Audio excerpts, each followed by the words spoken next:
Okay, so good afternoon, everybody.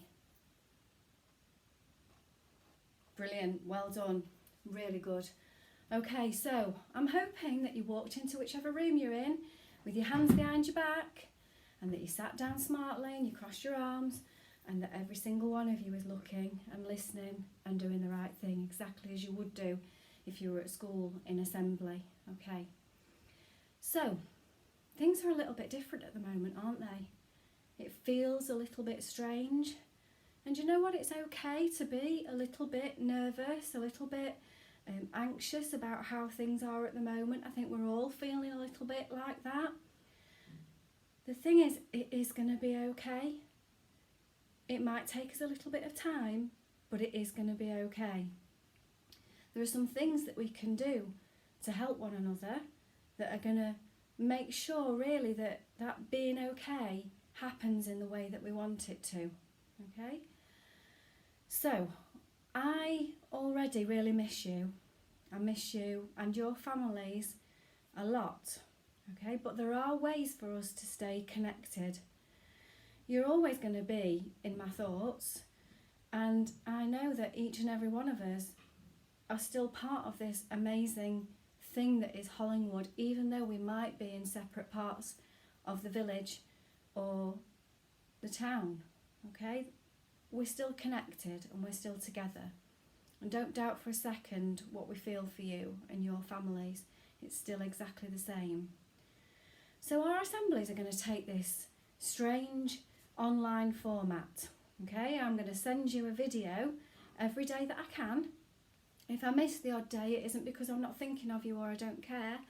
It might be because something has come up that we just need to deal with. So don't worry if it doesn't happen, okay? It doesn't mean anything bad is going on. It just means it was a bit tricky. I'm going to do some from my house. I might do some from my garden. They might even feature Sebi from time to time, okay? Now let's talk about how we need to approach this situation. First of all, it's really important that we take care of one another within our family, and that means some sensible behaviours, doesn't it? It means sensible behaviours for learning, and then it also means some sensible approaches to looking after ourselves. So that hand washing that I know you were brilliant at last week, that has to carry on. It's really, really important. We all know now that it's not going to be possible for us to be nipping around to our neighbours' houses or spending time with large groups of people, but there are still lots of really lovely ways of staying connected to one another. It has been lovely to see and hear of the activities that you've been doing with the rainbow.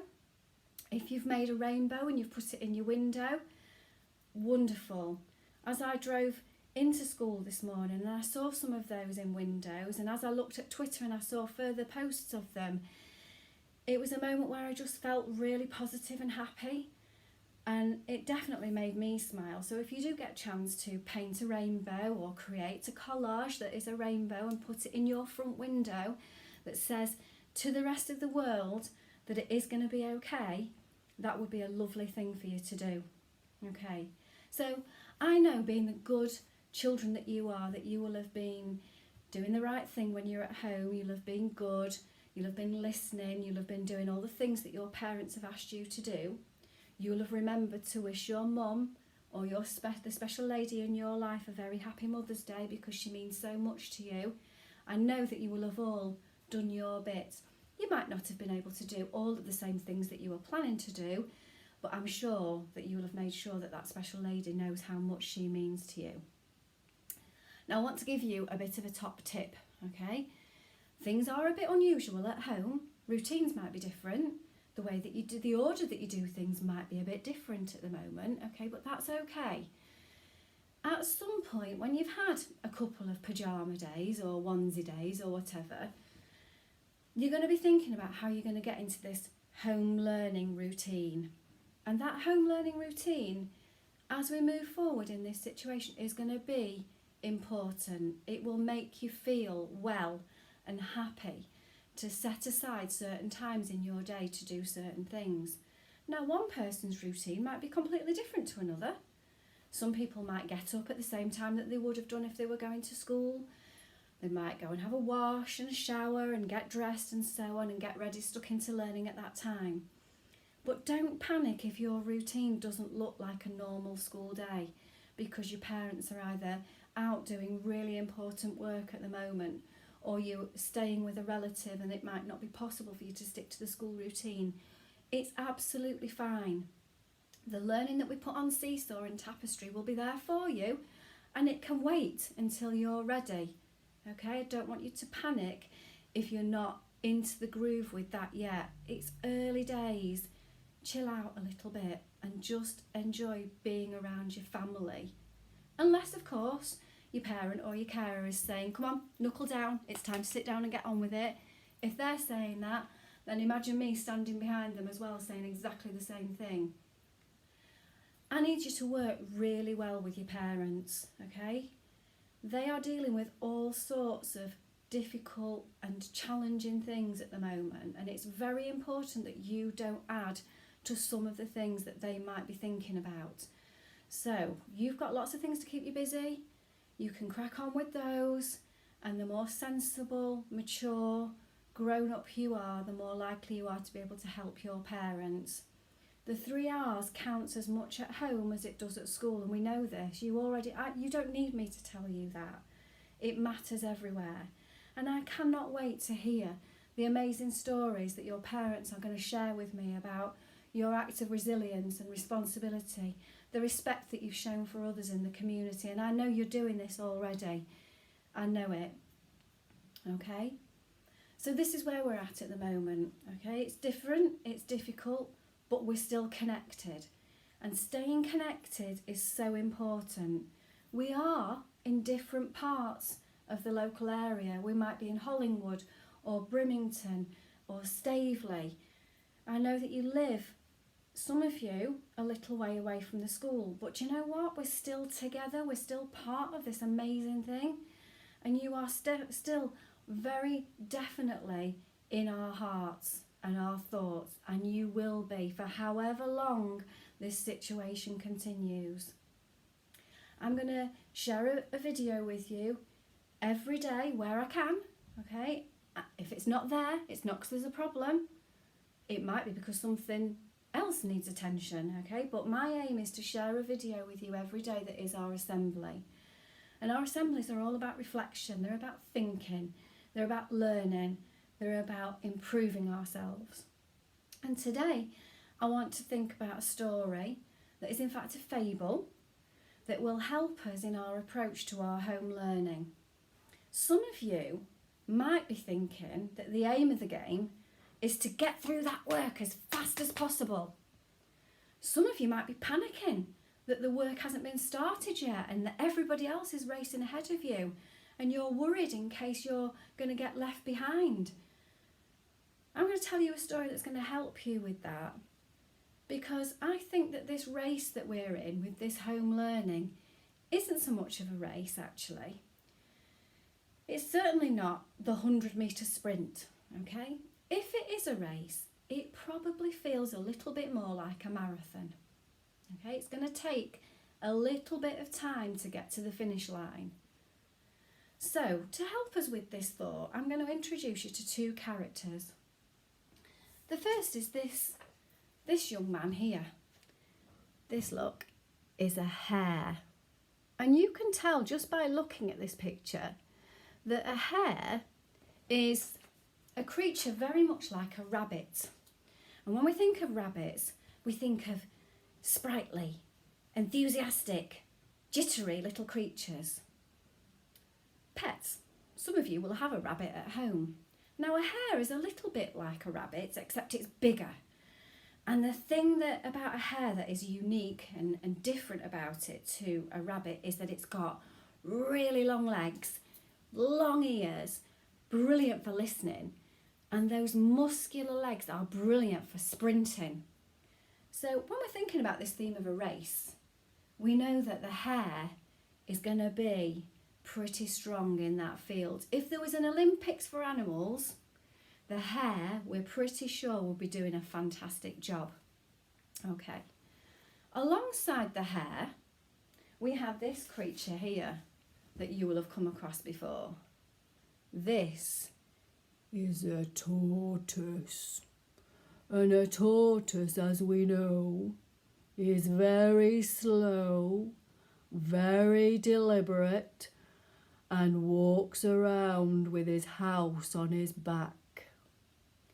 So we've got two really different creatures there, haven't we? We've got a hare who's super fast, and we've got a tortoise who's really slow and probably from Yorkshire by the sounds of the accent that I have adopted for him. So these two creatures, they decide that a race should be called. And you can imagine the hare strutting around, flexing his muscles, doing his press-ups and getting really excited about being the winner. He's doing all kinds of laps of the field. He's stretching, he's jumping, and he's doing those things that people do in gyms that I've now forgotten the name of. Is it a plank?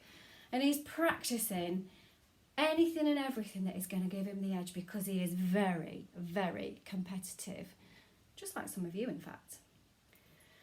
The tortoise has a completely different approach to this situation because, as we know, he's very, very slow. And slow creatures think about things quite a lot. Some people think that they're a bit too laid back. But our friend the tortoise is just having a good think. People might think he's slow, but not necessarily so. The day of the race arrives. The two creatures stand at the start line, ready to rumble. The hare's attitude and approach to being ready to rumble is quite different to the tortoise. He's getting himself all geared up. He can't wait. He can't wait for the starting pistol to go off so he can race down to the stream, past the woodland, right down towards the big old oak tree that will mark the finish line. The tortoise is quite a lot more sedate and relaxed about it.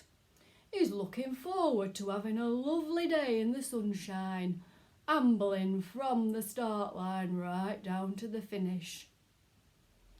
The thing is this, the hare does what I think some of you with your home learning might have done. He cannot wait to get started. In fact, he sees this as a massive test. He can't wait to get to the end because he wants to be number one. He wants to be first. He wants to be the best. And he wants to take the trophy that says that he is the biggest, the best and the fastest. He hasn't really thought too much about his strategy. He's just going to run like the wind to get there as fast as he can. As I said, the day of the race arrives. They're ready. They're poised, and the pistol is fired to show that it is time to set off. Well, as you can imagine, the hare raced like a maniac. He was tearing down that path like an absolute wild thing, and he was racing like the wind. He was absolutely going for it. Okay, now he's a fit creature, and he could keep going for quite some time. But because this track was relatively long, he thought to himself, do you know what? I think I might have a break. There's no way that tortoise is going to catch up with me. He is the slowest creature on the planet. In fact, do you know what I'm going to do now I'm at the woodland? I'm going to give myself a little break. I could get there in a nanosecond. I don't need really to be racing anybody. So he made himself really comfortable under the tree.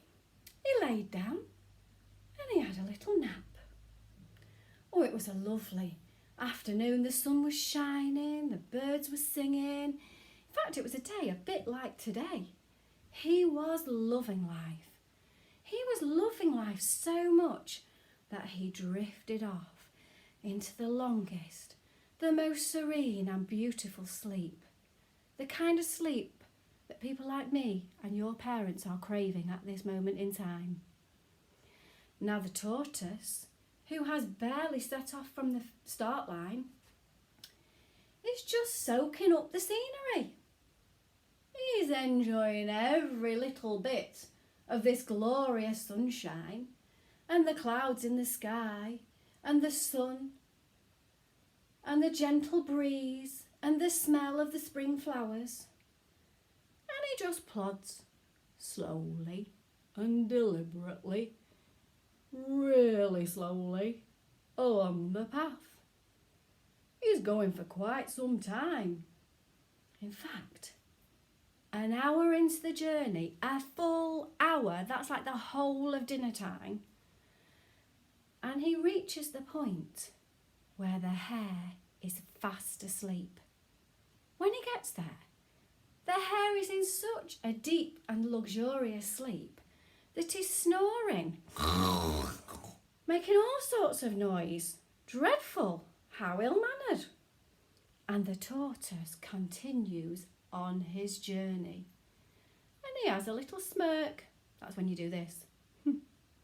And he thinks to himself, aha, I might be slow, but I've definitely got a brain. And he carries on, plodding along on his journey. I think you can guess what's happening next. Can you guess what's happening next? Talk to somebody, or just think about it. I wonder what's going to happen. Well, there you go. You're absolutely right. While the hare is snoozing and enjoying life and loving all that peace and quiet under the tree, the tortoise, who might be slow, who might be deliberate, has made sure that he's still got the energy to get to the finish line. The hare sits up, wakes up from his slumber, has a little stretch, has a little look around and thinks, that tortoise is nowhere to be seen, because he's looking the wrong way. He turns around, he sees there's no tortoise. He imagines that the tortoise is still barely past the start line. So he gets up, and because he's a little bit arrogant, that's not a nice thing to be. He thinks he's better than he is. He just saunters down the path until he gets to a point where he can see the old oak tree in the distance. Suddenly, he becomes a little bit more alert and he thinks, what's that?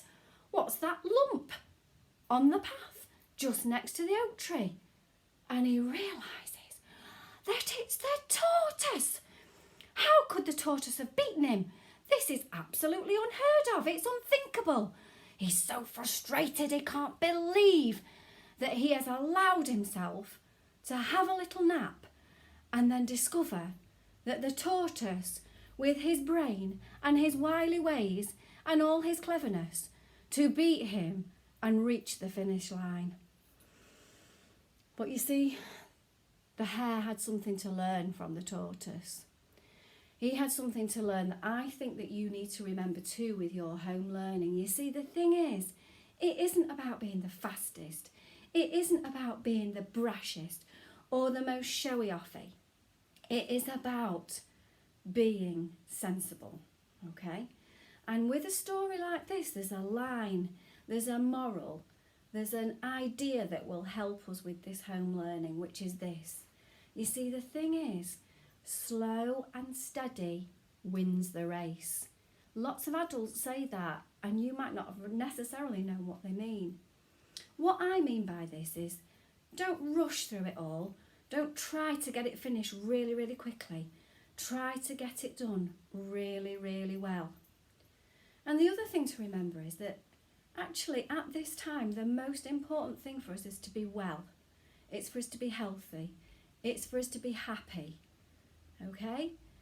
So take time for your learning, but take time for exercise, for being outdoors in your back garden, for, I don't know, playing with some of the things that you have in your house that you maybe have forgotten about, for maybe playing a board game with your brother or your sister, or maybe your job for this afternoon would be to paint that rainbow. so that when I get in my car at the end of today and I drive around Hollingwood, and I am going to do this, that I can see those beautiful rainbows in your windows, and I know that you've listened and you've remembered, first of all, to be good, second of all, to have a routine, and third of all, to remember that slow and steady wins the race. Okay, we're going to get there. We are going to get there, but it might take a little bit of time. Okay, don't rush it. Now, show me that you're ready. Hold your arms, sit up smartly, and remember the Hollingwood way of doing things. Never forget how proud I am of you. That goes for you, it goes for your brothers and sisters, and it really goes for your family members. Those people that I know out there have made lots of sacrifices to make this situation work. Okay? Stay connected, be good, work hard.